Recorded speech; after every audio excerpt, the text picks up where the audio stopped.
Welcome back to another Mercs Legion War recap video. It's good to be back with you guys. I had to take a little bit of time off to spend that with my family, but as you can see, I've been still busy with the base. I finally got all of my Lego walls. Woo woo! Now we're on the big push here to get that 3 million per wall. So far, I am halfway there with my loot to get my first lava wall. Hopefully, after this next war, because my BK is upgrading, I will be able to successfully upgrade my first lava wall. Anyway, let's get into what we're really here for. How about the war log? Now, we did have a little bit of a rough patch in here, but for the most part, we seem to have turned things around, restructured a little bit here with the way we do some attacks, and I gotta give shout outs to our Town Hall 8 people for getting their attacks done early and doing 3 stars on them the first time. So let's go ahead and move on down. As you can see, they were really good at 2-starring us. The difference is we were better at 3-starring them. So, and that's a simple difference. They can have a high percent, but if you don't get that last star, you are in trouble. So the first one we're going to show you against Sherlock the Second. This is an attack by Melissa. Now, what I really like about her go wipe attack here, let me pause this so I can show you. Okay, so if we're thinking about compartments, which is what a go wipe base look for. You look for wide open compartments. Well, let's check this out right here. We have one compartment. This isn't really a compartment because it's open. We have another compartment here. We have another compartment there, essentially. The really good thing about this, and why I'm really pleased that she chose to come in with a go wipe style attack, is if you get your wizards in here, you're able to shoot over all these walls, taking out all of these buildings without really having to break in. So yes, she did bring in some wall breakers, and I believe she's going to open up down in this area, but wall breakers weren't completely necessary, but still good to get in there and do some good tanking with the golems. Alright, let's erase all that. Let's go ahead and get into her attack. She's going to come in down here at the bottom, and I absolutely love this. She's like, oh, I'm going to take out your corner builder hut. Why? Because I don't like you. And then she triggers the giant bomb. This was a cleanup attack, so she didn't know that one was there, and going to just do a great job of getting the golems in. 2-finger drop right there. Does get the clan castle alert. Now here's something you guys need to be aware about. Coming up in the next couple of days, Supercell is going to release the March update, and that March update is going to drastically change the way we use our poison spells. Before, it would be really easy just to lure the clan castle with a hog or a giant or whatever, and then let them stand there in a couple of poison spells. Yeah, it would take up a little bit of time, but the troops would go down without a problem. You wouldn't have to worry about them. Now, with the update coming out, the poison spell will, if dropped on a group of idle troops, meaning they're not engaged in combat, then those troops are just going to spread out to the outside of that poison spell and stop being poisoned. How quickly? Probably just the normal speed of the troop, but that's really going to drastically change the way we deal with clan castles, making the clan castle even that much more important to put in centralized into your base. So, with that said, we might see fewer poison spells being used to take out clan castles. We might see some more archer queens, some more wizards taking out these clan castle troops, but just know that that change is coming up, and we're gonna have to find a way to deal with these clan castle troops on the fly. So looking really good here. Got plenty of wizards for cleanup going around. The P.E.K.K.A.'s awesome still. We got the giants, still got a little bit of health on him. The P.E.K.K.A.s are taking damage from that wizard tower, and Bob's your uncle. We've got a awesome 3-star go wipe attack. So very nice job at Melissa on getting that base cleaned up and out of there. Okay, let's move up the ladder a little bit here to their number 8. The Reaper 1975 is going to get demolished by Bloom 609. Must be the shorter number at the end that did it. I don't know, but Bloom, I will tell you, has been doing a lot of progress with his Gova-Ho or Gova-Lo style attacks. I saw some amazing attacks while I wasn't recording, and I kind of wish I had a couple of them to show you.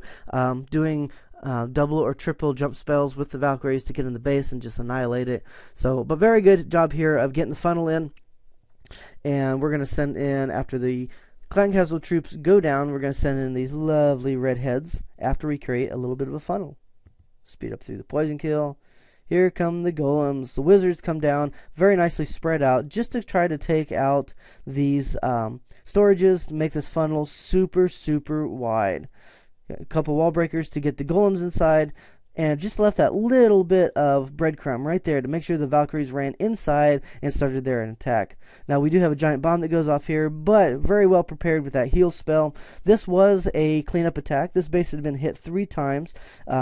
And want to give a little shout out to Jay here on his first attack. We didn't quite get all the traps revealed on this one, but what we did find out is where the traps were not, and I think that's what made Bloom's attack so much better and much more well planned out, is because we were able to work our way around these traps in the base with heal spells and pathing, so that way the traps did not become any sort of an issue at all. Now, I want to give a shout out to my man Jake at One Hive. He's got an awesome video series called The Death of a Town Hall 10.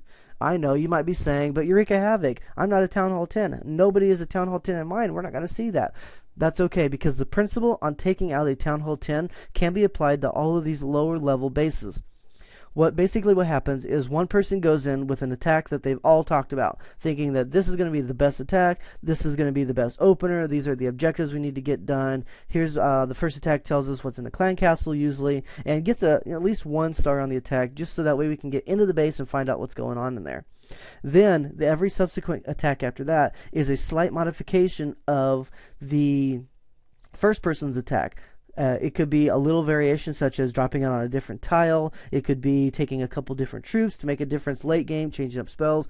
But what they're doing is they're building on everybody else's attack before them. So that way, 2 or 3 attacks later, you come in with this very high-powered Town Hall 10 or top person in your clan that can attack really well and destroy the base, because you now know a lot of knowledge. So I want to give a shout out to J-Man there to help Bloom take out this base with a lot of ease. Now, there were 3 attacks on the base. The second one was an air attack. However, the ground attack on that one really told us where the traps were not, so we could better plan for it. Speaking of J-Man, let's move up here to number 7, getting a 3-star with his signature La Lune attacks. Now, it's really awesome having a couple more people that are getting good at La Lune in the clan. Back when we had one person that was good at La Lune, or at least decent at La Lune, there were a couple of bases like, oh yes, this base is begging to be La Lune, just like this base.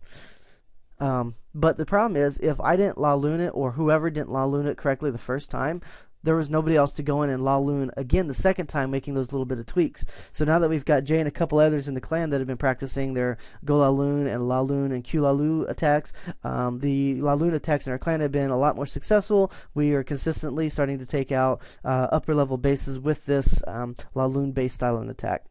Now, check this out right here. In a La Lune style attack, if you got a queen, the goal is to get in here and take out one of the air defenses. Now, let's pause this real quick so we can get in here and show you what his goal plan of action is.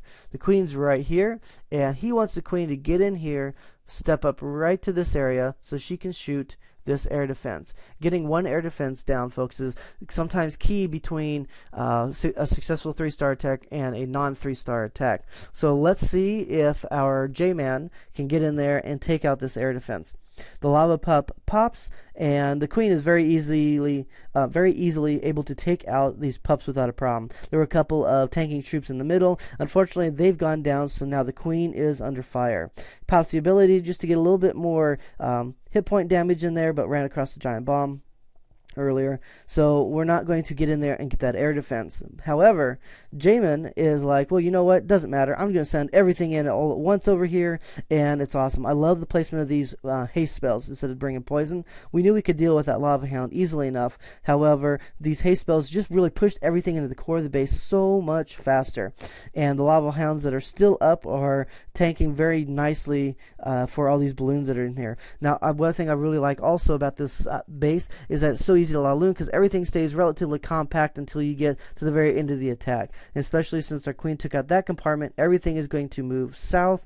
We do have one lava hand still up, doesn't quite go down, but still tanking for all those balloons, and just doing a fantastic job. There are enough pups spread out through the base that once all the defenses go down, they can just clean up without a problem.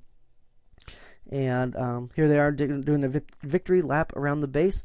Very nice job on that 3-star. So do you have to always get that air defense down? Well, against this base, no, especially if you've got max balloons and you can bring in heavier troops in your clan castle. So very nice job by J-Man getting a 3-star in the air with his La Lune attack. Alright, got one more to show you. We're going to move up to the amazing Ismarilyn, doing a go-ho against their number 6. Now, something to take note, he is a number 9. Going up against the number 6. Because he focused on his hogs early and he practiced with them a lot, he's able to get into this base, take it out without a problem. So sent the one hog in here to try to get the clan castler. Didn't quite work, but the hog did trip a giant bomb. Woohoo! Good job for that. Got the hog in over here. Clan castle troops come out, and it's just a matter of time waiting on these troops to die. Alright, so now that that's done, we can commence our attack down here. I love the triple golem here. I believe this is called stoned.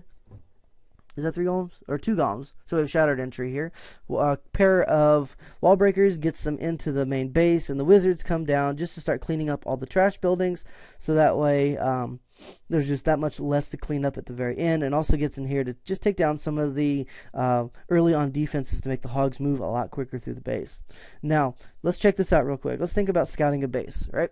We want to think about where are all of our possible bomb spots. Well, we already had one bomb spot here, so we know that that one is no longer an issue. So let's think about the other ones here. We have, well, there could have been one here and one here, but we're already at the point of the attack. We know that that's not. We have the possibility for one giant bomb there. We have the possibility for a double here. We'll come back to that one in just a moment. Possible bomb spots here. And let's go over here. We got a possible double giant bomb here, a possible single bomb, and of course around the outside of the base also. So what does that mean? Well, let's think about where they're placed to see if it's even an issue or a likely spot for a giant bomb or a double bomb to be. Looking right here, we have a non-defensive building and a non-defensive building, so that just effectively eliminates that as being a good bomb spot, let alone a double giant bomb. Right here, we do have a defense here, but we also have a defense here. So there's a good chance if they came in from this way that they'd path north, or if they came in from this way, they'll path this way, and just avoid this double giant bomb set altogether. So was this a good spot? Nope, not at all. So, and we obviously know that that's not a double giant bomb anymore. So we're looking at one here, obviously not near any defenses really, so not a very good spot as well. We're left with single giant bomb possible spots throughout the base.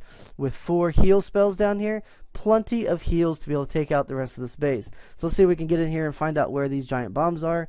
Drops the first heal spell just to make sure they stay up. We do have a lot of damage focused on them right early on, but for the most part, these heals are just used to tank and make sure they're getting heavy. So far we've got a spot here. Was that a giant bomb? Yes, it was. So there was one. We placed a good heal spot over here. So we're down to 2 bomb spots over here. We have a Tesla that popped up. We have a Tesla that popped up here. So obviously not a double giant bomb anywhere except maybe right here. But like we said before, it's not a very good place for a double giant bomb. Hogs move in. Look at that. Boom. There's one bomb. Could have been a double giant bomb, but the way they path, not an issue. Excellent job with the heal spell there, covering 2 giant bombs. There are no more bombs in the base. Plenty of cleanup crew. We've got wizards, Barb, the queen. Both of them are at full health. We got this enormous pack of hogs being trailed by Larrys, and they're like, run away, because we don't care about you. We're going to beat this down and then turn around and take them out without a problem. So then here we are on cleanup mode. So many troops left for cleanup. It was a very well planned and executed attack. Awesome job, Ismerlin, getting another 3-star for the good guys. Alright, hope you guys enjoyed this video. Stay tuned because in the future we're going to have a lot more videos to show you. I am on spring break finally. Woohoo! It is now time to focus on Clash videos for you guys. So, please make sure you're sharing this video with your clanmates, getting out to all your friends, and if you are interested in joining any of our clans, I'm going to put a link in our description to our forums page so that way you can get on there, check it out, and join our clan. We are looking for Town Hall 6s and 7s. We're always open for 8s and a few more 9s. We are still not ready to take on any Town Hall 10s yet, but if you are a low-level Town Hall and an adult, please come in and join the fun. Alright, so this is going to be Eureka Havoc signing out with another war recap video for you, reminding all of you guys to always clash without fear.